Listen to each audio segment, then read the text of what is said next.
Today's video is going to be a guide to what I've learned about t-shirt printing methods over my years of running my own little apparel company. I'm going to be talking about the 4 main methods of printing t-shirts, the pros and cons of each, and what situation they're best used for. First up is the easiest of the bunch, iron-on transfers. These work by using a special type of paper in your home printer to print out your design. Then you place that bit of paper on top of the t-shirt and iron it. Then when you peel away the backing of the paper, your design, which is printed on a special adhesive layer, will stay stuck to the t-shirt. You will have seen this method used in last week's video where I showed you how I make custom labels to go inside my t-shirts. It's really easy to do and pretty cheap, but over time, because the design is a flat layer stuck on top of the t-shirt, you'll find that the print sort of wears and can crack and peel away and flake away at the edges and generally not look great. You'll also find that your design doesn't look incredibly sharp with it just because home printers aren't incredibly high quality and the paper itself, the adhesive layer, makes things a wee bit fuzzy. Your design can end up looking like it has a soft focus finish to it. The only time I've really used this printing method is to print t-shirts to wear to a concert, so I think this print method is best for one-off designs that you're only going to wear a couple of times, and I definitely wouldn't suggest it in professional situations. Next, vinyl heat press printing.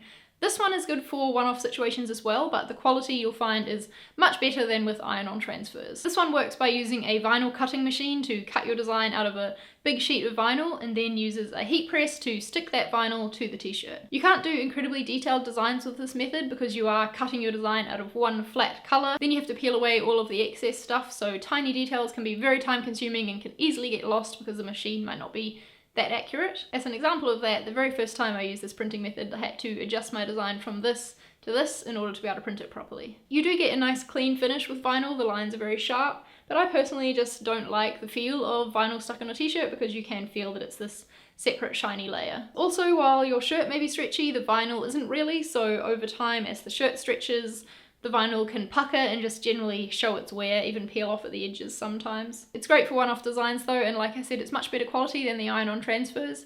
Generally, you will have to go to a store to get t-shirts printed this way because buying a vinyl cutting machine is very expensive. I used vinyl heat press to get the designs onto the t-shirts for my company until I learned how to screen print. Screen printing is definitely my favorite of all of the t-shirt printing methods. This one works by taking a special screen with your design on it and pulling ink across it with a squeegee. The ink is going to go through all of the little holes in your screen where the design is and onto the t-shirt. I've got a DIY screen printing method I use to get my designs onto my t-shirts, like this one here, and there is a video and an instruction guide PDF coming very soon on that, so make sure you're subscribed and keep your eyes peeled. I like this method because the ink essentially dyes the fabric, so you get a nice soft finish and it's just much higher quality, and it's the most widely used professional t-shirt printing method for exactly that reason. Like I said, I screen print my t-shirts myself, but there are lots of companies that specialize in screen printing professionally who can print t-shirts for you. You can get much finer details in your design with screen printing than you can with the vinyl heat press method, but you do have to be aware of how many colors you use.